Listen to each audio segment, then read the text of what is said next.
السلام عليكم ورحمة الله وبركاته. مشاهدينا الكرام، يخوض المنتخب الجزائري مقابلة قوية أمام منتخب نيجيريا في دور الربع النهائي في كأس إفريقيا المغرب 2025.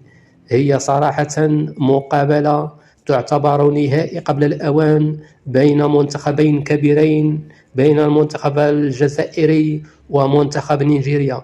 ويدخل منتخب الجزائري هذه المقابلة بعد الفوز في دورة الثمن على منتخب الكونغو ب1-0 للاعب المتميز عادل بولبينا.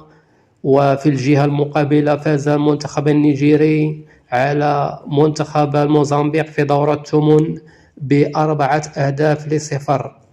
إذن المقابلة ستنطلق يوم السبت المقبل الموافق ل10 في شهر 1 2026 في الأوقات التالية: التوقيت في الجزائر والمغرب وتونس 5 مساء، التوقيت في دول أوروبا 5 مساء، التوقيت في دول الخليج 7 مساء، التوقيت في الإمارات 8 مساء.